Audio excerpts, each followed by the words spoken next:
No se oye, Víctor. Maybe now? You look like a rookie. Come on. Yeah, I know. This is, I think, my 44th show, and I still don't learn. Here goes again. Welcome, everybody. This is the WBC Talk, Stay Home, Stay Safe, round 22. This is the 22nd round that we've been working with, and we want to thank everybody for being here. First, I would like to introduce Mauricio Sulema, president of the WBC. Mauricio. Thank you, Victor. Welcome, everyone. This is the WBC Talks. As you all know, today is a very special panel. We have the influencers, those who day after day are feeding the world with so many stories, so many situations, news in our beloved sport of boxing. I would like to thank Nancy for helping us putting this great panel together. And I would like to welcome each one of you. This is your show. We want you to enjoy it. WBC Talks has the only intention to keep the boxing community in communications. We like to have fun. We like to, those watching the show, to have fun, to learn, and to experience what boxing is all about. Before we start, I want to do something that I learned through social distancing, through video conferences. So I had a conference with a Hope Foundation, one of the directors, and he showed me the faraway hug. So everyone reach out to the computer. Let's give each other a big hug. Come on, don't be shy. We can give hugs. Good. Okay. Thank you, Nancy. Microphone. Sorry, I was on mute. I'm being an amateur as well, but thank you, Mauricio. I'm not sure if you want to show the video that we presented to everybody right now, or would you like to show it at the end, Mauricio? So why don't you please introduce the panel, and then we will show a nice video. Okay, perfect. I want to introduce first and foremost 𝗥𝗢𝗨𝗡𝗗 and 𝗥𝗢𝗨𝗡𝗗, who are survivors from the coronavirus. And I want to give them a round of applause. Yeah. I went through it. We were, as soon as 𝗥𝗢𝗨 told me, I couldn't believe it. I'm like, "Are you sure you want to do the show?" And 𝗥𝗢𝗨's like, "Yeah." And then we have Albert, who is one of our heroes as well, protecting our country. I know he's been hard at work right now with all of this. I don't know how much you can tell us, but he does documentaries for a lot of fighters, and he'll tell you more about it. We have Ivan, who it was Ivan's idea, who reached out to me to do this panel. Ivan from Boxing Reloaded from the Fresno area. And then we have Gustavo. Gustavo just interviewed Mauricio last week. Yes, correct. Mauricio. Yeah. And he's from the East Coast. He's one of the youngest ones right now from all of us, but he's so wise. He's so mature. I just had to have him on. And then we have Giandra, who's both from the boxing and entertainment industry. I've known her my entire career. She'll tell you more about herself. Eli, what can I say about Eli? Eli is the pioneer. He is the man. I mean, come on, we've all watched Eli's videos, and I don't know if I missed anybody. Mauricio, Victor, but yeah, can you guys just tell us? Let's start with Giandra. You missed Barack. The boxing bully. You guys were first. But let's start with you guys. Let's start with you, 𝗥𝗢𝗨. How did you get involved in boxing? In boxing? Yeah. Well, just so everybody know, a lot of people, call me 𝗥𝗢𝗨, but my name is actually 𝗥, so it's the 𝗥 and Barack show. But don't feel bad, because everybody says 𝗥𝗢𝗨 because that's the way it's read. But my name is 𝗥𝗢𝗨, and everybody knows me as 𝗥. But I mean, I boxed since I was involved in boxing since I was 5 years old. My father brought my brother and myself to the gym, to Gleason's gym when I was about 5, 6 years old, and I fought about 75 amateur fights. My brother went on to fight professionally. He was signed to Don King for 4 years. So I was exposed to the sport at a very young age, and I fell in love with it then. And I went on to do different things in life. And life just brought me back around to the sport, about 10 years ago. I was into modeling, acting, and so on and so forth. But I always had a passion for the sport, and God put me in a position where I could host a little hip hop internet radio show 10 years ago, which I turned into just talking about boxing here and there, and then it developed to something where Barack and I, we grew up in the kind of the same neighborhood in Brooklyn since we were young, and I reconnected with him years ago, and it was all part of God's plan. I guess you could say destiny brought us to where we are today. And, you know, after Barack tells us a little bit, I really want both of you guys to tell us how you came up with the pull-up. I don't know, Mauricio, if you've seen the pull-up. You seen it, Mauricio? Nancy, you're getting too anxious. Let everyone introduce, and then it's going to be, there's a lot of fun. Barack, tell You want us. to do the pull-up right now? We got to do the pull-up on Mauricio. We got to go to Mexico for that. Yeah. Barack? Go ahead, Barack. Hey, how you doing? Go ahead. Tell us how you got involved in boxing. I believe in purpose. I believe it started with me just bringing my son to the gym. You know, I grew up a martial artist, so in combat sports was just a thing of my family. You know, it runs in my family. My grandfather was a boxer, you know, so martial arts was in my family. I fought in a lot of karate tournaments. So fighting is my thing. But what really got me into the sport was when my son, I believe, was 6 years old. And he started boxing. I started bringing him to Gleason's. And then I realized that it's a totally different world, boxing, than martial arts. Martial arts is a lot of respect. You know, me being a black belt in Shotokan, I was respected as a certain way because of my achievements. But in boxing, it was different. It was like guys that are in the gym, they just want to fight each other. Their camp is angry. So I was like, you know what? At the high level of boxing, I saw respect, but in the gym, I saw a bunch of guys who was just like, had a lot of ego. So I said, you know, I need to be in this arena. I need to be in this environment to make it better for my son, to protect him.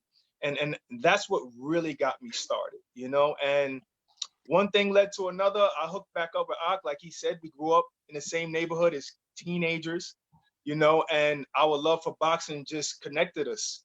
And here we are today. That's awesome. And 𝗧𝗔𝗟𝗡, tell us a little bit how you got involved. Sure. Well, I was a longtime fan of boxing. My father was a super enthusiast. My godfather was a heavyweight contender in the 60s. And that kind of stoked that early love for boxing for me. As an adult, I wanted an outlet to talk about a sport that I enjoyed. So I started as a blogger and ultimately started contributing to an all sports site before moving into Boxing Insider, which is boxing specific. But I am very intrigued by the human stories, the human elements, the person behind the fight and what makes them great, what makes them tick, and kind of humanizing them for the audience. So that's what motivated me to go into the sport of boxing and what led me to Boxing Insider ultimately, so I could tell these stories. You know, every single boxer is a script for a Hollywood movie. It's unbelievable what is behind every single story. So what a great view you have for the sport, which is the human element. Very nice. And I had no idea your dad was a heavyweight contender. I'd like to hear more about that. Your grandfather. Oh, my godfather. No, my dad played baseball, but my godfather, I grew up hearing just some crazy stories growing up of the industry, much different than it is today, but it intrigued me enough to seek out more. Definitely. Yes. Let's go with Ellie. Ellie, tell us how you got into boxing. Manny Pacquiao. Before Pacquiao fought De La Hoya, I had a friend who was importing pearls from the Philippines to the US. And he kept telling me about this one fighter that I have to interview. At the time I was covering the NBA. So I'm covering the Lakers, I'm traveling.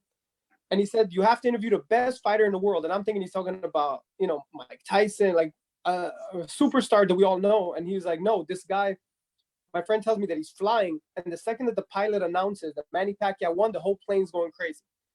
So I go to interview Manny. He doesn't speak a lot of English. YouTube just started. And while I'm interviewing, let's say, Shaq and Kobe, and I'm getting, let's say, 10,000 views, which is back then was Manny Pacquiao. Eli, your audio is Okay. breaking up. That's all I covered was Pacquiao, and that's how I got. Eli, can you hear me? Yeah, if you can Yeah. move to a different place because your audio is breaking up. Maybe you get better reception. Okay, sorry. Should I start again? No, I think it's you covered the NBA, and then you used to get 10,000 hits. What happened with Manny Pacquiao when you interview him? 300,000 views the first day for a guy that I never heard of. It's not like he was after De La Hoya, he became another level of stardom. But before the De La Hoya fight, he wasn't the household name that he is today, obviously. I mean, so once you get into a boxing ring or you go to a boxing event, you have different atmosphere, different vibe than any other sports. And I've covered every sport. I've covered the Olympics. And you kind of get into it. And the personalities from the coaches to the fighters to the sparring partners to just the fans is something totally different. And you get addicted to it. Nice. Yeah, definitely. You definitely get addicted to it. Albert, tell us a little bit about how you got into boxing. Well, I boxed when I was a kid, poorly, but I was always into boxing growing up. I joined the Army when I was 19, and it was after a deployment. I was deployed during the surge in Iraq in 2008 as an infantryman. Saw quite a bit of combat, had a hard time readjusting back to the regular world when I got home. And I found myself stationed in the Los Angeles area, and found myself back in a boxing gym. And it was just a desire after talking to these guys, meeting these guys. It was just a desire to start telling these stories of these fighters who just had these awesome sacrifices that they had to make. And it was something that I was really relating to in my situation at the time as a fighter or as a soldier, dealing with PTSD coming back, and everything just sort of worked together. I started initially as a writer, writing for several different websites, and then that turned into filming documentaries about fighters and telling their stories, which sort of grew in production quality, production level. And then I started working for several different promoters in the LA area, filming their hype videos and their other different projects and stuff. And then I started branching outside of boxing, filming different things, which ultimately led to the creation of the YouTube channel Under the Hand Wraps. You know, Albert, I felt a very strong energy when we awarded you a Medal of Honor a few months ago with for your services. What you have done to protect and keep our world safe is something that only one who lives it could even imagine it. So our praise to you for your courage and your great value as a human being. Well, thank you, Mauricio. Yeah, thank you, Albert. And let's go with Ivan. Gustavo's going to be last because he's the baby. Go, Ivan. So I got into boxing as a kid, you know, growing up. My parents would always have they'd always be ordering the fights. I remember the Chavez fights, Barrera Morales, Tyson fights, and you know, all the other little kids would be running around playing. But I think I'd be one of the few kids who actually stood there and sat there and watched the fights. But yeah, that's where it all started. And I think after that, when I was in high school, not too many kids knew about boxing, you know, so you couldn't really talk much about it. And then after that, I had a few of my cousin here, Sergio. He's actually one of the big reasons why I started the page. They convinced me to start the page, and I would just post content here and there and to get people's opinions on fights and fighters and stuff like that. And it started growing little by little. And I started liking it. Like, you know, I never thought I'd have as many followers as I have. But yeah, man, boxing is a great sport. It brings a lot of people together, and here we are. I think what makes boxing so beautiful is that everybody has their own opinion. Everybody can voice their own opinion, and at the end of the day, everybody loves boxing. You know, so that's just pretty much how I started, and growing little by little. you know, going to events, going to fights. It's just a great experience. The last fight I actually got to go to was Fury and Wilder too, and the, you know, the ambiance in there, the energy in there was just unreal. I've never experienced something like that. Yeah. So it's awesome to be on here with you guys, man. I think we all caught ourselves singing that night, right? Sweet Yes, Caroline. we did. Yes, we did. Yeah. Amazing experience. American Pie. Sweet Caroline and American Pie. Yes. Okay, now with Gustavo. As the youngest of the bunch, it's an honor to be with you guys. Hopefully, you know, your family, yourselves are safe during this time. For me, you know, every Saturday when there were fights, I would watch it with my father, my brothers. But I think for me, boxing, I started loving it even more as a teenager. One fight that really captivated me was the Timothy Bradley fight when he fought 𝗧𝗔𝗟𝗡𝗗. And from there, it was like the way he showed his heart out. And I was like, oh my God, like, if that's not heart, what is heart? And then I was, during that time, you know, social media, the YouTube articles, they were getting very popular. And for me, as a fan, I was like, where can I find news about the next fight? Or, you know, what's going on with this fighter? What's life behind closed doors? Or, you know, exclusives. So, you know, Ellie, a couple of guys started seeing Fight Hype, you know, Barack and 𝗥𝗢𝗨, a couple of guys that paved the way, and all you guys that are present. And the beautiful about the story about boxing is, like Mauricia said, there's a lot of untold stories that could be Hollywood movies. And then for me, it's like sometimes fighters don't have the opportunity to display those stories. And for me, the one situation for me was 2015 in New York. I was a fan.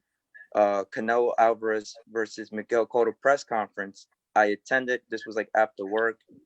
And I was just so intrigued in terms of the promotion and media getting to talk to the fighters, and just the spectacle of it was so impressive. So from there, it was like, what if I got involved in some way, somehow? I was to talk to fighters and let them share their stories, you know, from different demographics, different parts of the world. And then late 2017, I got involved. I, you know, puzzled in, you know, 1, 2, and 3, and here I am now. And like I said, honored to be with you guys. So you went as a fan to the press conference? Yes, 2015, correct. I was there. I was in that press conference. Yeah.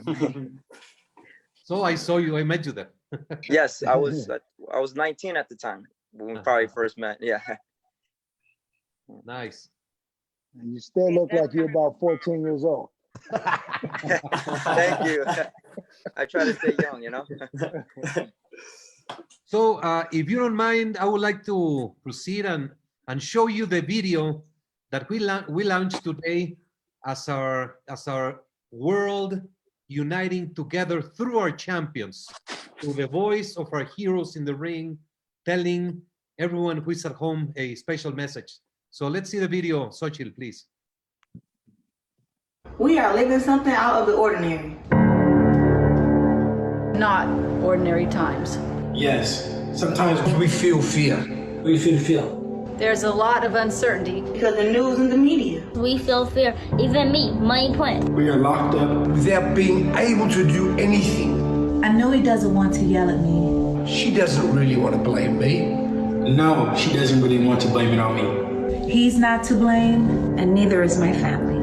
She is not to blame, and neither is my family. There is so much we can do. Let's get moving. There is so much that we could do. Let's get moving. Let's get moving. We are fighting for our family. We are champions. Hey, let's get moving. We are champions. We are the champions. We are proving it in the ring.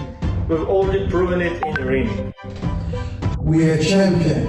Let's get moving. We have already proven it in the ring. And we have to prove it at home. We already proved it in the ring. Take care of your family. Violence will not enter our home. Violence will not enter our house. Don't let violence to enter your house. Take care of your families. Violence will not enter our house. I care about you. I care about you. I care about you. I care about you. I care about you. I care about you. I care about you. I care about you. We are champions. Please never give up and be healthy, be happy. We are champions. We are champions. В семье это очень важно. Семья самое главное, что может быть. Миша, как дела?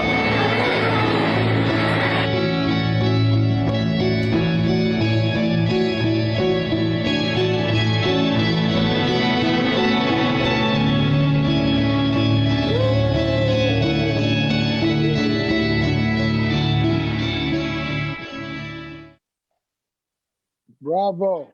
Bravo. I love it. I love it. Great. I agree. You know, it was challenging with the distance, and you know, it's hard to get a phone. You don't know how to use it, but I think it came out very well, and I'm very grateful to those who participated. And it is for you. You use it. Send the message out, and if you help us reproduce it in your networks, that will be sensational. And we did one in Spanish also. I don't know if would you like to see the one in Spanish? Most definitely. Yeah. Okay. 𝗧𝗔𝗟𝗞𝗦, ¿pueden poner el de español también?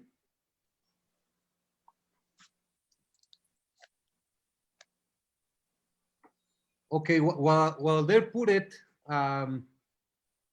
this is emotions, you know. Okay, here it is. Estamos viviendo algo fuera de lo común. Fuera de lo común.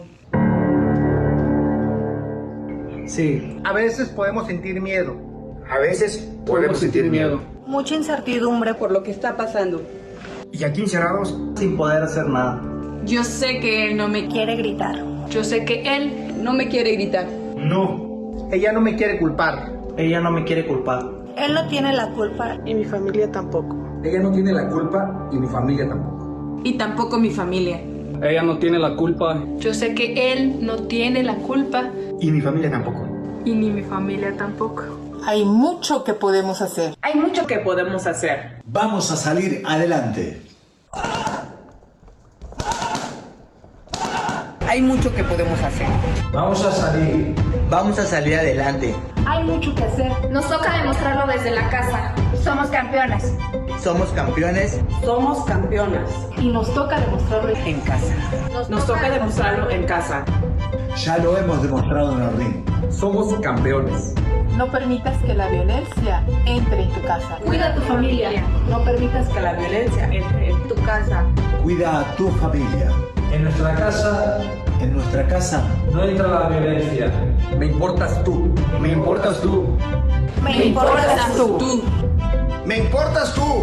Somos campeones. Vamos a salir adelante. Sí se puede.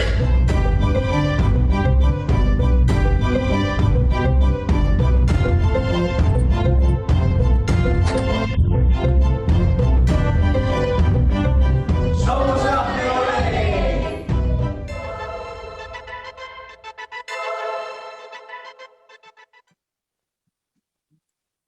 Awesome. Nice, awesome. Thank you. That was So amazing. that's it. We are just to finish up with the COVID-19. What we do, stay busy. What you have to do is keep a mental health. If you have anxiety by watching the news, stop watching the news. You're not going to resolve anything. You're not going to find the cure. You're not going to get the price of oil. You're going to resolve it. Stop watching whatever creates anxiety in you. Stop talking to those who are all negative, and keep yourself busy and entertained, and love and hug the ones who are right next to you, because it's difficult. I mean, we've been in a room and it's demanding, but we'll get through this. Look at our two heroes right here. Yeah. Okay, Nancy, go ahead. Okay, so let's talk about what I really, one of my first questions I want to ask you guys is, you know, what makes you see a story and say, hey, I gotta post this on my social media? Or Ellie, what makes you run and say, hey, I gotta get this story? What is the main thing that makes you want to post when a fighter? There's so thank you, Nancy.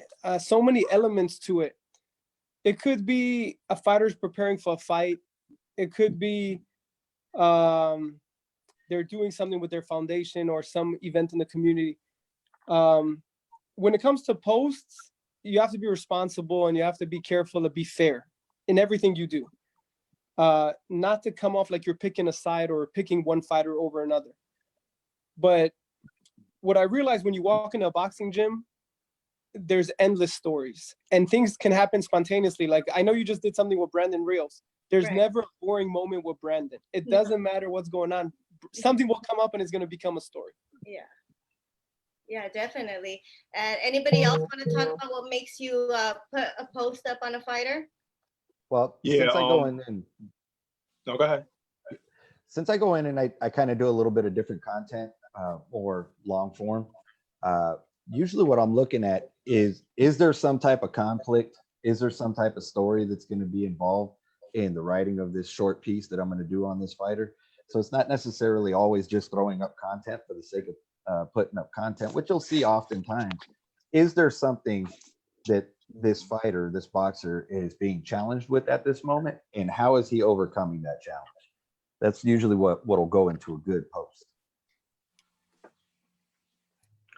Okay, me personally, there's a few different reasons why I would post something. Sometimes it's just as simple as I think it's funny. You know, I think it's funny, I want to make people laugh. But most of the time it's really to either inspire the person who's pictured, you know, like the boxers. I really came into this game because I really want to give a platform for them. And I feel like we take them for granted. You know, we use them, but we don't really give to them. And I feel like I like to give them things. I like to show them in a way where they'll even feel inspired.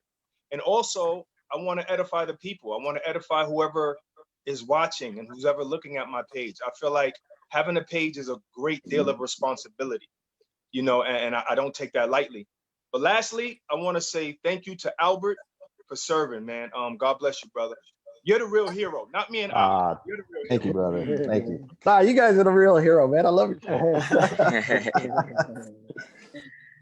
What draws me to posting about a fighter is the post or whatever they're saying their authentic self, whether it be them beefing with a fighter, whether it's them being funny or dancing around. I'm always drawn to any content that a fighter creates, whether it be on their social media or hearing them speaking in a public setting, that is their real true selves, not saying things just for hype, just them being natural. And I feel from those kind of natural utterances, you can craft content that will intrigue your audience. I love a little trash talk on Twitter when they're talking back to each other, when they have a genuine beef. I like when they're with their children, like when they're being funny, whatever it is, as long as it's natural and it's true to who we know them to be, that's kind of the thing that draws to being a story. But just doing things for the sake of doing them, it's a dead end in terms of telling a story. Yeah. Yep. Ivan? Oh no, 100%. You know what she had just mentioned. I go based. I don't like to just focus on one certain thing when I'm posting. You know, I like my posts to vary. Whether it's an upcoming fight, whether it's, you know, beef between a certain fighter or another, or an accomplishment a fighter has had, you know, inside or outside of the ring, you know, charities, simple things like that, man. You know, I like to vary my posts. Definitely, I like to give credit. You know, when I post, you know, I'm not at every fight. You know, I'm far away. My closest gym, you know, SoCal is about 5-6 hours away from me. I'm further up Northern California, so I don't get to go, you know, out to those gyms much. So I usually use people's content, you know, and I credit them on my page. You know, I have people out in Southern California areas, out in, you know, the East Coast that send me content sometimes. So, I mean, I think it's important to vary in content, definitely. And not only that, it also, I mean, it builds up excitement where the fights, well, whatever's going on before the fight, it definitely builds up excitement to where people are seeing. They're on social media, I'm assuming a lot longer than what they watch TV, to where it builds up excitement to fight night, and it gets more people engaged into that night. Exactly. Right. Gustavo? For myself, it varies. You know, it could be upcoming fights. Even nowadays, I think all of us are responsible for kind of informing the audience, or, you know, casuals becoming hardcore boxing fans to follow every fighter from amateur to making their professional debut to eventually becoming the top guy of boxing. So just to inform them, you know, from the beginning roots, right? 1-0, 2-0, and then to inform them that they're going to be the biggest stars. It marinates for them to have the big fights. So one of the things I love to do is always make like future fights. I love to do polls. I love to do, you know, I like to get the fans' feedback, because at the end of the day, especially during this time, you know, the fans want to be part of this. They want to be engaged. And I think boxing ultimately brings everybody together at the end of the day. So that's usually what I post about. Yeah, most definitely. And it comes with, like, I think everybody agreed, it comes with a lot of responsibility. One bad post can cost you a credential to a fight. We all know how the promoters are always watching all the social media pages, the channels, and they dissect it. They say, hey, you said this about one of our fighters. So yeah, it does come with responsibility.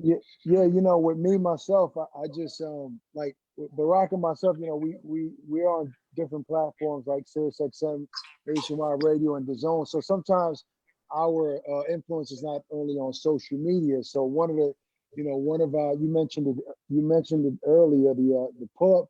You know, we created that because, I mean, 𝗥𝗡 and I, we always been for the fighter, because you know, fighters are scrutinized, and a lot of times they don't really get the credit they deserve, you know, being that they're risking their lives every time. And honestly, another thing, I'm okay with being biased. You know, I bring in the human aspect to this boxing thing. Like, you know, being biased is normally seen as taboo in boxing, right? So with me, myself, I don't want to speak for 𝗥𝗡, but he's transparent as well. If I have a certain relationship with a fighter, because we build a rapport, and I'm more personable with him, we become friends, I'm honest about being biased, because it's a natural human instinct. If I know you and I got some love for you, I'm gonna lean towards you. But I don't shy away from that. I speak it on a national platform where, yes, I'm biased, because, you know, whether Terrence Crawford and I, we've shared a lot of moments together with him, me and 𝗥𝗡. You know, I'm gonna root for him. I'm probably gonna be biased, but I'm honest about it, and I don't hide it. You know, so I think that's important. That's an attribute that you know that we bring to the table. But in terms of influence and why we put out content, the pull-up was created because so many internet trolls and people don't realize how dangerous the sport really is. So the pull-up is not to really embarrass somebody, but in a way, just it's like the intervention for a troll that disrespects a fighter constantly on social media without really knowing what it is to live in their shoes. So the whole goal behind that, which 𝗥𝗡 and myself created, is just to expose people that don't respect fighters. Which, I mean, that's obviously on 𝗧𝗏 and on YouTube, so it's not necessarily Instagram, but it's another form of influence, just to bring shed light on the risk that fighters really take, and how trolls or internet, you know, people should respect them a lot more than they do. Just so we could all get an idea, if anybody hasn't seen the pull-up, tell us about one of the pull-ups you did on any fighter. Well, I'll let 𝗥𝗡 elaborate, since I just okay, go ahead. Well, I will lay it. Well, no, let me talk about the biggest pull-up. The biggest pull-up was with 𝗧𝗔𝗟𝗞𝗦, and it just so happened to be right before he had his last fight. You know, before he ended up in the hospital in a coma. So we called him up because we were monitoring his IG, trying to find a troll. But what happened was, a business owner who knew us called us and say, hey, listen, I got an employee that, you know, he's always talking bad about 𝗧𝗔𝗟𝗏𝗦. I'm from the old school. I love 𝗧𝗔𝗟𝗏𝗏. I need you guys to do what you guys did with Teofimo, pull up on him. You know, so me and 𝗥, we set everything up with 𝗧𝗏. We went down there to his job. He worked in a store that only sells shoelaces, sneaker laces. I mean, it's a fly store downtown Manhattan. And that pull-up went viral. That pull-up went viral, had hip-hop artists like Busta Rhymes retweeting it, Ice-T.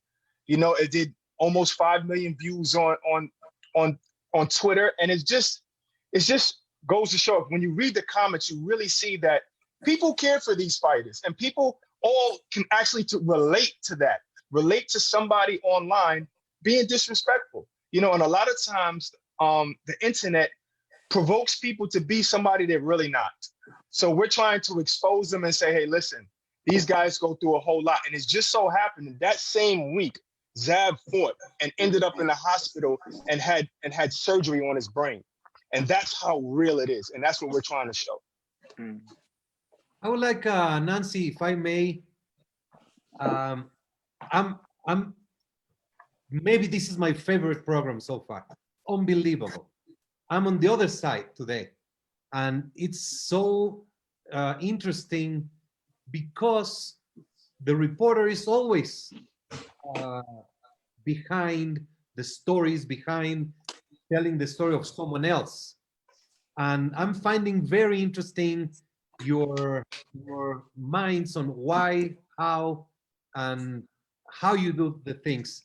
I have a few comments. Number one, to report on amateurs and rookies, that's great. Anyone can talk about Joshua, about Wilder, about Fury, about Canelo. Anyone, even my son who is going to kindergarten.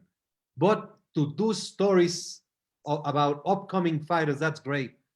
And I like to see if you can help me understand the code of ethics in social media and the relationship with the fans, because there are some vicious comments that are very customary to appear in social media.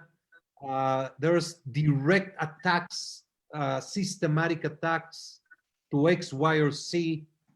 And there are fans or even outlets who provoke a story to go wrong by asking some questions and then taking a few words that are going to be controversial. I would like to hear what is your position and how to deal with that. And here's a good answer to that. There should be a written code of ethics, and there should be some sort of written standard for credentialing of media to boxing or allowing people to cover the sport in a professional status. In your regular journalism world, there's several different organizations that have media code of conduct, like the Society of Professional Journalists has a media code of conduct that's followed when covering, and whatever out in the world. With boxing, there's not necessarily a set code. There's not necessarily a set standard. There's not necessarily a set level of achievement in order to cover the sport. It's sort of a bit of a free-for-all. And in social media, where it's the Wild West, with opinion, with anger, with emotion, with politics, with race, with diversity. I mean, everything sort of goes in social media. So you'll have those that take advantage of sensational content or things that, like we call 𝗧𝗔𝗟𝗞𝗦, like gossip, stuff that may not necessarily be true, but it's used to rile people up. That is the social media base, and it grows. And you'll see these people that are sensational with hundreds of thousands of followers where they're spitting vile stuff out. It doesn't necessarily promote the sport or benefit the sport or benefit any cultures, but it's sensational, and you can't take your eyes off of it because it's interesting. It's like when two kids at the schoolyard are fighting. You know what I mean? I'm going to walk because I want to go see them fight at the bus stop too. and that's kind of the situation that you have right now. But there should be some sort of Society of Professional Journalists media code of conduct. You'll see it at some of your fights. A media code of conduct will be distributed. How often is it really followed? Not necessarily sure. Well said, brother. Well said. I'm from the school of leading by example. So I feel like, Mr. Sulaiman, I feel like it starts with us as individuals. So when it comes to myself, and I know we always talk about each other, but it's just so funny how we actually share the same heart in a lot of things. But when it comes to us, we're not guys who run after every story. We're in the midst of everything, just like everybody here on this panel. and we probably hear about the things, you know, similar time, sometimes maybe sooner, sometimes maybe later. But it depends on the story. If the story is edifying, if the story can help the fighter, then we'll put it out. If the story does not help the fighter, let's say if it's Adrian Broner getting locked up or the time when he was shot at, we knew about that. I mean, probably before anybody. You know what we do? We call Adrian Broner to our office, and we have a long talk with him. We sit. It was me, 50 Cent. We sat down and spoke to him for maybe 2 hours, trying to help him because we really care about the fighters. You know, so I really think that it starts with us leading by example, showing others in the same genre that relationships are more important than stories. That's how I feel. You know, so I put the human beings first before my story.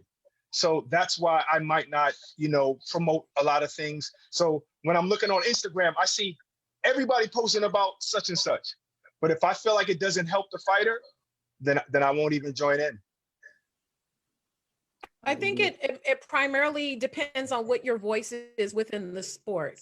If you are a specific news source and your goal is to report the sport as a whole, you will only talk about what goes on in the ring, what happens with opponents, what happens with promotions, etc. There are other outlets that get more into the gossip side, no different from the Worldview with the Enquirer and all those old tabloid sheets. So there's always going to be that element. I agree with Barack that it starts with self-accountability and the type of work you're trying to cultivate and the type of audience that you're going to reach. And when you have established who you are and what the voice is of your outlet, all you can do really is to stay in that lane and keep reporting in the method that you're going to report. There's always going to be other outlets who are more on the sensationalized end, maybe are like to amplify the racial elements of the sport. There, you can't really control that. You can control that in terms of credentialing and how the PR people allocate who they invite to the fight by having their own standard. As journalists, we can only run in our lane.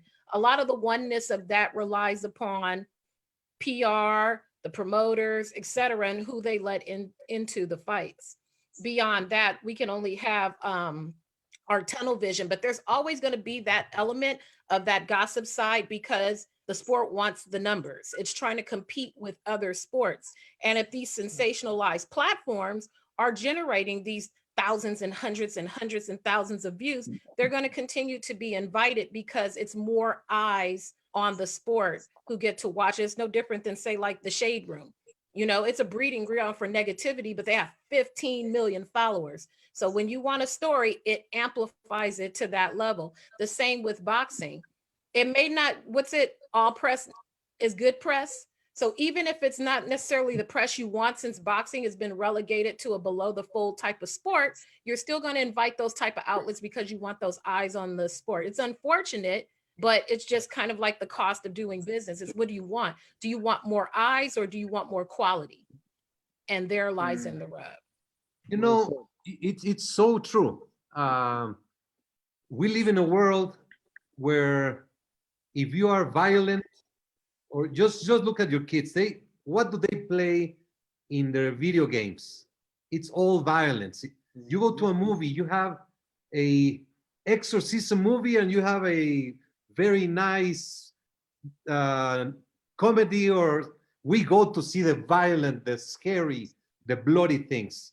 And that's a reality. So I see how journalism has to compete with the numbers against the good stories, because always the good story is going to fall behind the sensational, the accident, the racism attack, and all these things that happen.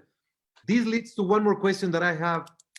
Mauricio, if I may really quick, just to talk about that. Sometimes it happens involuntary where your numbers come up. And I'm going to give you a perfect example. Floyd Mayweather versus Conor McGregor. That money belt was the WBC money belt was on TMZ, the Shade, it was everywhere. The WBC Instagram page grew, I mean, I don't even want to exaggerate, but at least 50,000 followers to maybe 100,000. It was a lot of followers just because of the impact of a fight between Floyd Mayweather and Conor McGregor. So that just tells you what the fans want to see, what the people want to see. Yeah, that belt was a trophy to add a specific element for the fight. And because McGregor had the full support of the UFC, and Floyd was all on his own. So we talked about it, and we came up with a money belt, which made the news everywhere, all over the world, not because, but through boxing, but that brought to other people that we didn't like. But what I wanted to lead to is there's a very thin line between hyping up a fight verbally or on social media or even physically. I would like to know your opinion. What is acceptable? What should the industry accept just undergoing over something that becomes unacceptable and should not happen, should be reprimanded? I don't know if I make myself clear. No, I think I understand you. I'd love to love your opinions. I think I understand it as what would be allowed for a professional covering the sport. And in that context, there shouldn't be anything that would be considered nefarious or anything that would be considered as an attempt to dissuade from what the truth is. There's going to be situations that are going to present opportunity for material to be reported on that is salacious or sensational, but how did you acquire that, and how do you conduct yourself in the process of acquiring that material? I think I'm sorry, Albert, go ahead. I think ultimately you just have to have a really basic set of core standards that we will not accept hate speech, harassment, religion, anything of that nature. Beyond that, you have to allow the freedom of the press to express opinions and say what they want to say without fear of retribution. Because a lot of times within the sport, if you have a strong voice and a strong opinion and it's factually based, you're still subject to penalization. Oh, you won't get a credential, or you won't be allowed into the fight because you have a strong opinion. Now, hate speech, religion, etc., all of that, it absolutely shouldn't be tolerated from the media perspective. However, voices shouldn't be silenced just because they have strong opinions that might be contrary to who the A side may be, as long as it's factually based. So it's kind of a strange tipping ground if you work within the media, because boxing is so small, and one wrong thing and you're banned from the sport, and that's it, even if it's something that's factually based. So those are some other elements to consider as well. Where lies freedom of speech within it, but still taking note of hate speech, harassment, etc. From the media side, we can't control what fighters do. Yeah, please go ahead. I wanted to go back for a second, Mauricio, what you were talking about. The problem is many times if we hear a headline, a fighter gets arrested, it doesn't mean they're guilty. And many times in the media, they're tried. And I know 3 personal cases where fighters in the big headline were like, they did so-and-so, and in the end, there was no charges, there was no case. So the media in general has to be responsible when it comes to the way they present their story. Number one. Number two, it's a lot of copying. So if one fighter sees one fighter push it away in, then another fighter will push plus a slap, and then it becomes push, slap, and a punch. So they have to keep it where it's professional. And at the same time, maybe a promoter or someone I shouldn't say promoter, someone tells them, hey, maybe if you push them at the face-off, we'll get more views, we'll get more interest. So they have to just know that it's not worth it for them to do, and it's a risk. That's on the one hand. On the other hand, when we talked about positive stories, I've uploaded 90,000 videos to YouTube about boxing, 90,000. When it's a story that's a positive one, it doesn't get views. It could be Sergio Martinez visiting a kid the last day this kid is alive, and the next day the kid passed away. Nobody watched it. Or a fighter giving back to the community. Devin Haney gives food to the homeless, nobody's watching. He makes a mistake and everybody's on him. So it has to be more fair and balanced. Yeah, that's exactly it. The thing about being tried by the media or by the public before, I mean, there's always if you commit a crime, whichever is a crime, you have a due process and you go to court. That happens in a anti-doping, in a doping, in a positive, you have to do an investigation. I mean, every time a positive comes out, that fighter is labeled as a cheater and as a PED abuse, blah, blah, blah, blah, blah, even before the whole process is finished. And that happens if you're arrested. I mean, there's so many things that happen. And that thin line, Ellie, what I'm trying to learn from you as media, is it okay to push a fighter in a weigh-in? Is it okay to verbally assault the opponent or their team or their families? We know it has a factor to hype up a fight. We know it's the nature of sports and boxing, but there has to be, it's a very complicated definition of that thin line of what is acceptable and what is not. And that's what we have to deal several times continuously in different aspects. And that's why I like to hear the voice from you, from the media. What do you consider that thin line to be? Where is it is crossed? Because once you get labeled and everybody jumps on it, it's very hard to go the other way. Mr. Sulaiman, I don't even, I mean, I'm very glad that you're bringing this up, first of all, and I'm probably going to be in a minority in this, but I don't think it's a thin line. I think that it's a very thick line, and it's very obvious that no man or woman should put their hands on another man or woman except inside the ring. I think that those things have just become acceptable, and us as media and fans, we post it, people love it, so therefore it's acceptable. If that happened right outside of the arena, right outside of the conference or the weigh-in, you go to jail. So I just think that's just something foolish that we're teaching the younger fighters, or we're just teaching people watching in general that it's okay to get upset to the point where you want to put your hands on another person. I think that's disrespectful. I think it should be some kind of reprimanding. I think if there's no consequences, people are going to keep doing it. It's done it almost every weigh-in because there are no consequences. And to me, I don't like it. I know we all accept it, so I'll even post it. But deep down, I really hate when that happens. Thank you. Thank you. I love it. You know, I'm gonna have to agree with him on that. You know, everybody likes a little push and shove, you know, but what if it's the weigh-ins, you know, the day before the fight? What if a fighter falls and gets hurt? What happens then? You know, I agree. There should be some type of repercussions. Another thing I want to touch up on, man, on my page, I've made it very loud and clear.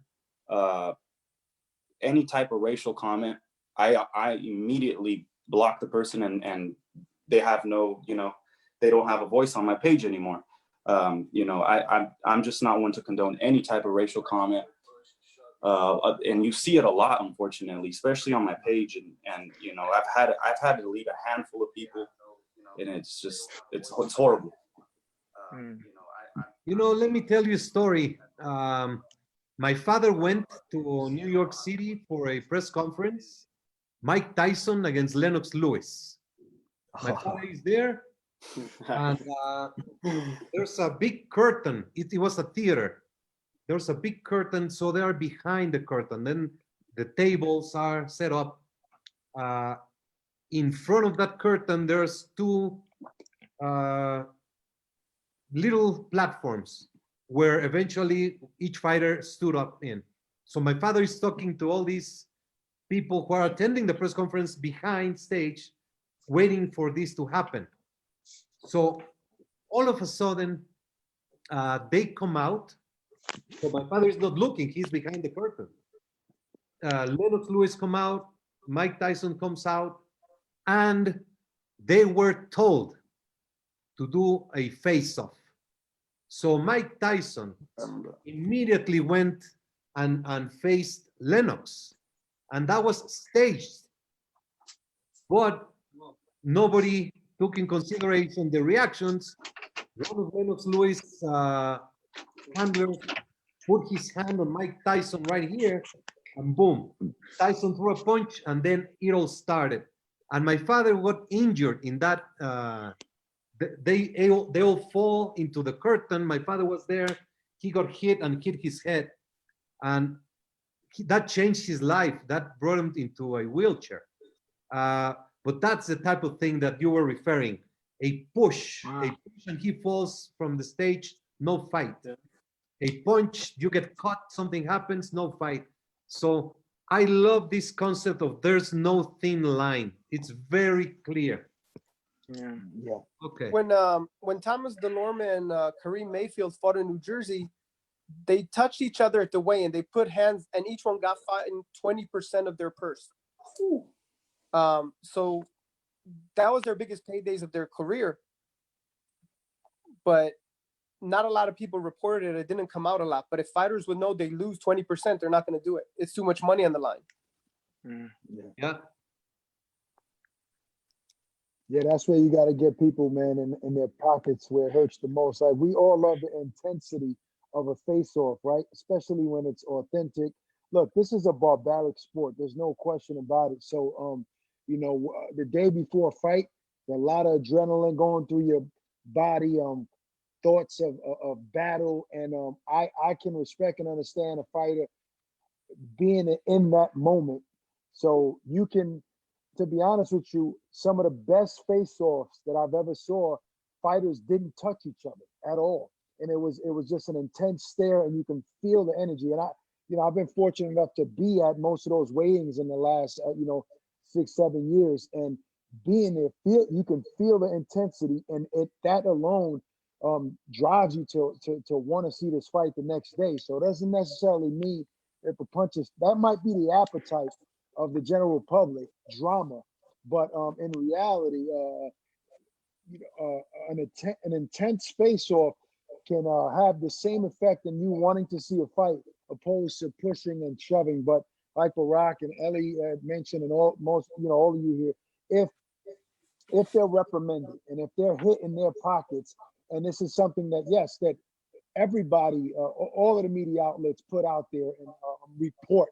Trust me that fighters will be hesitant, and we'll see less of that drama and more just a warrior getting ready to compete. This is not. I don't consider this a sport, man. This is something different. Boxing, it's something really intense. We call it a sport, but this is barbaric. So, an intense face-off is good enough for me. There you go. I just wanted to mention, Og made a great point before in terms of biases. I think each of us have our preference and whatnot, but I think at the end of the day, we need to respect every fighters that are taking the blows, because that's very damaging. Some look at the history. Most of them are never the same, and physically wise, as they age up. And for me, we know that negativity is never. It's like a never-ending cycle, and I don't mind. If, for example, right, for me, I experienced when a fighter loses, and the fans, and they be like, oh, good for him, this and that. Like, they don't understand that these fighters also have emotions.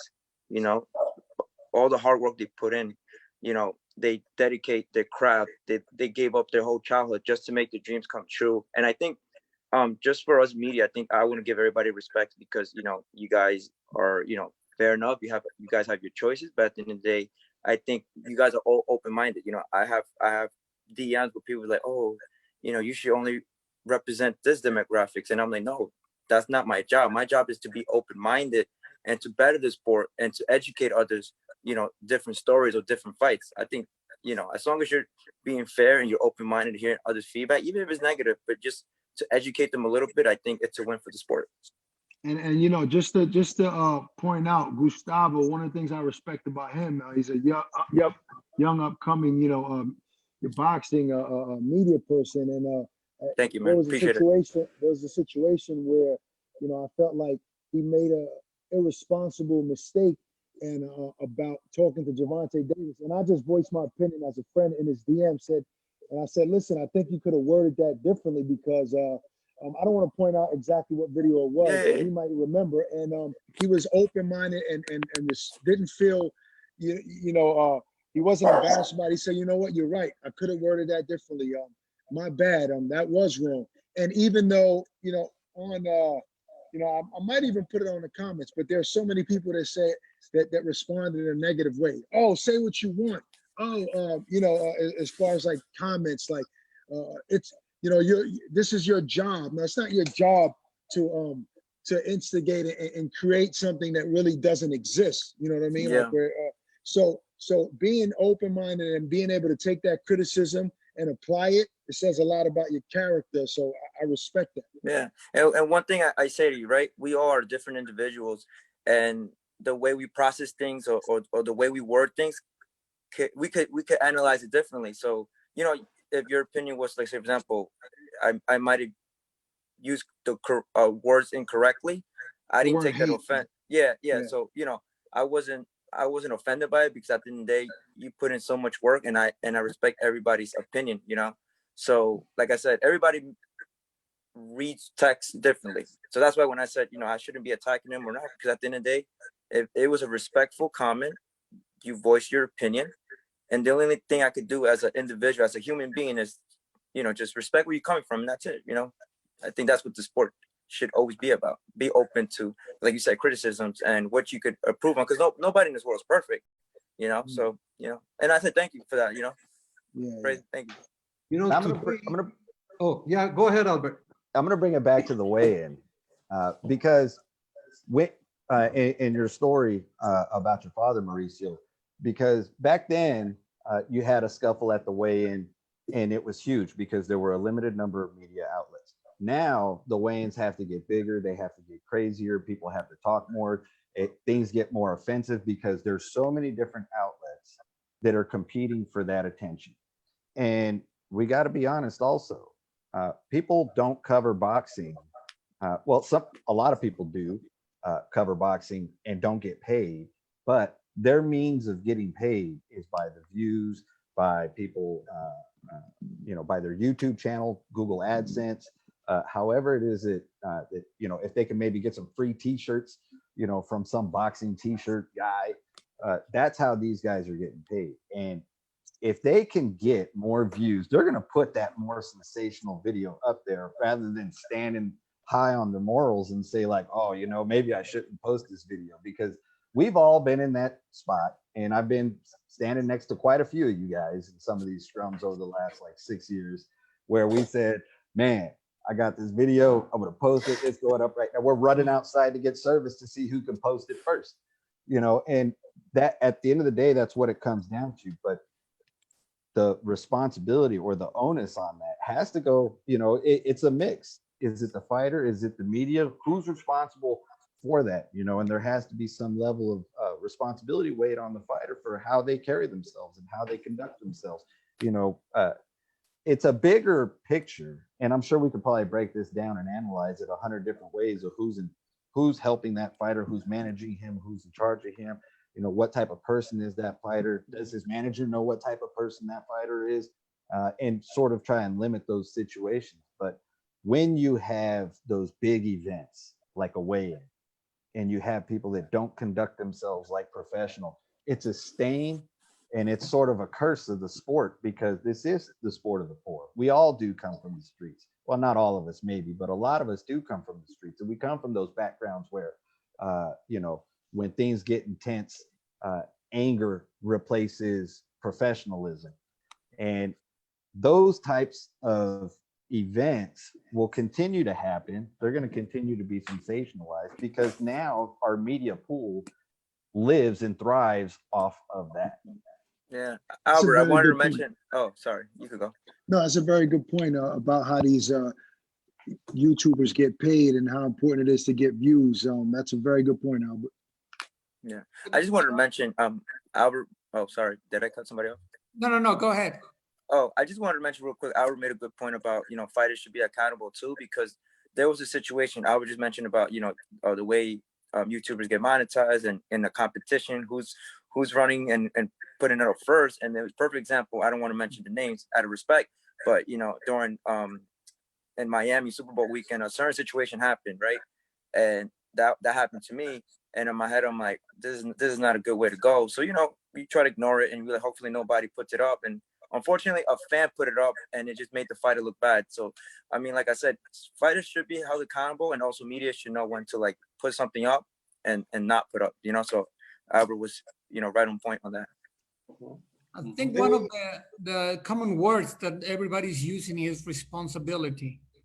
And the idea of putting something on the air, on the internet, or it could be a face-off, could be anything, but you feel when a fighter used to do that, or when he's been forced to do that, or when it's classy or not.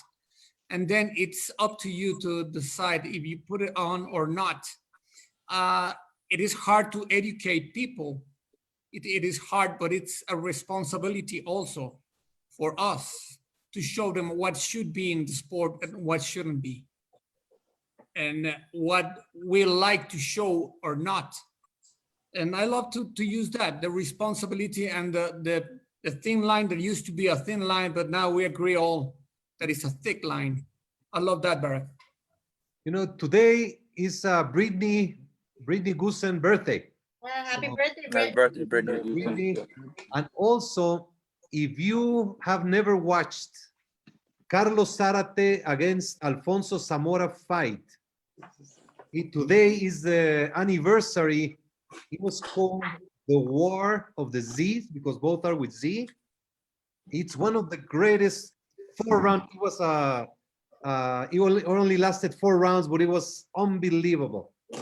Just to know, Zárate record: 46 wins, undefeated, 44 knockouts. I think there's one on the cover. Zamora, 28 wins, 28 knockouts, both undefeated. Zárate WBC champion, Zamora WBA champion, and it was just an unbelievable fight.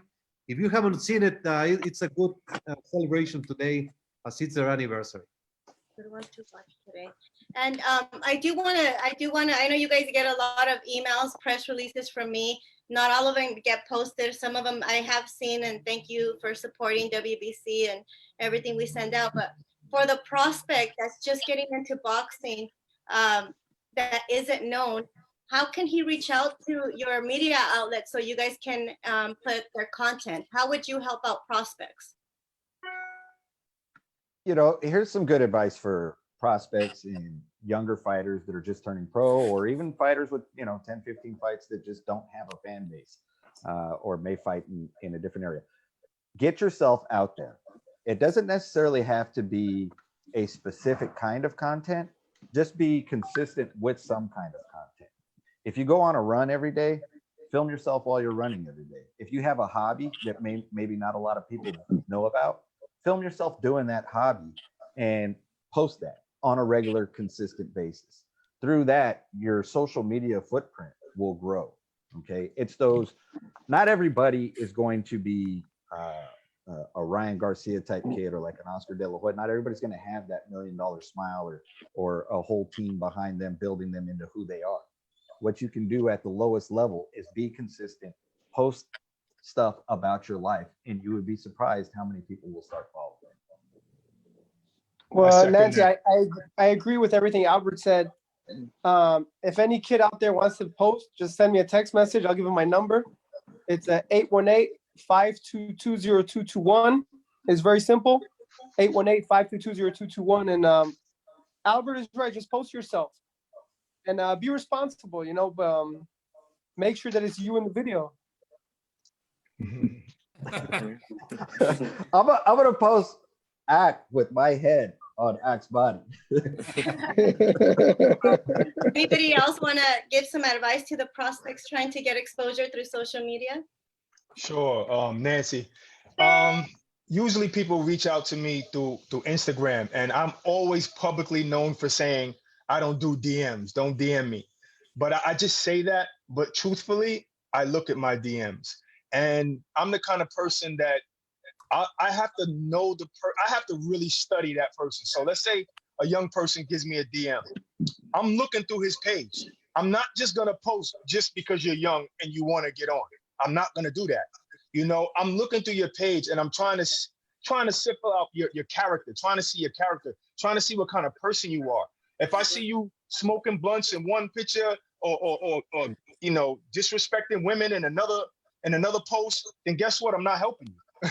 Straight up and down. Maybe I might give you advice and help you that way, but I'm not gonna post you. You know, so me, I would say if anybody needs help, Instagram is a wonderful tool. It has been an incredible blessing to me, but only if you use it wisely and godly, in my opinion. Well, Nancy, time is running up. I just want to thank everybody. It's a pleasure to see you again. We see each other in the fights, and we've been at home for almost 2 months. If I can say, this new magazine was just released, Boxing Illustrated, on the cover. I know, Mauricio, this picture is very special to you. Yes. Nelson Mandela. He was the greatest inspiration to the WBC and my father. We fought together with against South Africa, apartheid, for 16 years, and then Nelson Mandela was freed. And as president, he inaugurated the WBC convention, and it's a very dear picture for us. Thank you, Nancy. We're going to be giving some of these away, but you can go to boxingillustrated.com and get your copy. There's a beautiful story about Don Jose in there, and yeah, check it out. Speaking of magazines, make sure you pick up the new Ring magazine. There's a cool article about Barack and myself in this magazine, and it says a lot about like what's been going on in the last couple of years with us. So make sure you look that up in the new Ring magazine. That's for sure. You have to send some of those, but sign it. You have to send some of them, but sign it for us, okay? Hey man, speaking about magazines, man, we've got a long collection of the Ring magazines from way back. That's cool. We got a bunch of them. Careful, Mauricio's gonna ask you for it. I got a bunch. We have a bunch here. My uncle's been collecting them since the 60s, 70s. You know, next year they're celebrating 100 years to the Ring magazine. Yeah. That is insane. Crazy. That is insane. Hey, you guys, I don't know how much time we've got left here, but I got a question for every single one of you guys. When boxing comes back, what fight do you guys want to see the most? I think that could be the closing. Everybody goes around saying that fight, and that's a very good. Yeah. So Albert, what's your choice? Oh, really? I mean, I'm just gonna state the obvious. Chocolatito Juan Francisco Estrada. Oh, I mean, that's the best fight in the world you can make. That's makeable. Yeah. But what about Teofimo? Yeah. Yep. I'm gonna have to agree with that. Same here, man. I think everybody was stoked about that fight, Teofimo Lopez and Vasily Lomachenko. And same here. Wilder? How about Victor? Let them talk, Victor. Come on. We really need to see Jose Ramirez in there. He went through those. I mean, basically, what, 2 camps? Yeah. He's definitely wants to see in there. Absolutely. I want to see Crawford versus Spence when boxing eventually opens back up. Whatever we need to do that. In our recent interview with Bob Arum, he disclosed to us that they were kind of talking about it, but they still had a bad taste in their mouth after Mayweather-Pacquiao. But then following the Fury-Wilder 2 fight, it went so well with Top Rank working with PBC. They thought they had a good dialogue. And he said they were very close to starting to negotiate that fight. But then Errol Spence had his accident. And so that kind of closed out the talks that Bob Arum was having with the PBC side. So you can listen to that interview on the Boxing Insider website. I want to see just the 4-rounders and 6-rounders fight because they're the ones that are hurting now financially. That don't have money for food or rent. Yeah. Number one. Number two, everybody's saying boxing has no fans and will come back with no fans. But the reality is every fight that I go to between 3 p.m. to 7 p.m., there's no fans in the arena. So it's not going to make a difference really that much for the first 5-6 fights on the card. Good point. Good point. I think Victor started a wave, and I'm just going to continue that wave. I want to see 𝗧𝗨𝗡𝗗 versus 𝗨𝗥𝗡𝗄. I definitely want to see other fights like Terrence Crawford and Bud. Terrence Crawford and Errol Spence. But I want to see Errol Spence get better. I want to see him fight somebody else maybe first and then that. But I think 𝗧𝗨𝗡𝗗 and Loma, I think they're just both ready right now, and that's the fight I really want to see. Yeah, I'm just gonna echo that, man. Like, you know, there's a ton of fights I want to see, but I was so excited about 𝗧𝗨𝗡𝗗 and 𝗨𝗥𝗡𝗄. I just think I think highly of 𝗧𝗨𝗡𝗄, and obviously 𝗨𝗥𝗡𝗄, he is who he is. So that's something I can't wait for them to get that fight back on track, man. I'm super excited. On the female side, I was really excited for Cecilia Brækhus versus Jessica McCaskill. I really wanted to see that one. I was hoping to see Katie Taylor versus Amanda Serrano in the UK. Yeah, that's a great fight for me. 𝗨𝗥𝗡𝗄 and Teofimo Lopez, another great fight. I think two clash of two different generations. I think that's great for the sport. Yeah. Excellent. I want to thank each one of you. So very special for your time, your friendship, your dedication and passion for the sport. I personally appreciate each one of you. Wish you the best. We're going to be back soon. We're going to be hugging each other in person. And, well, I'm so happy. Good news, and good news keep coming. We have heroes, survivors. We have beautiful persons always trying to get boxing out there. So all the best. Thank you so very much for your attention, and I'm looking forward to seeing you very soon. So Mauricio, and the virus is real. The virus is real. Yeah. I'm sorry. Yeah. Good Tell message. them what you have tomorrow so they can share it on their social media, who you're interviewing tomorrow. Oh, tomorrow we're going to have this WBC Talks. We have Julio César Chávez in the Spanish version, and then Sugar Ray Leonard in the English version. So if you would like to watch it, last week Mike Tyson was great. Layla Ali was sensational. So we're having lots of fun with this, and I cannot thank you enough. Thank you so very much. Thank you. Mauricio. Thank you for having us. Nancy, Albert, Barack, Nancy, thank you guys for having us on here. Thank you, Nancy. Appreciate it. Young Thank Thanks, you. everybody. This was round number 22 of the WBC. Stay home, stay safe. Thanks for Mauricio Suleiman reporting. yeah. You guys have a good day.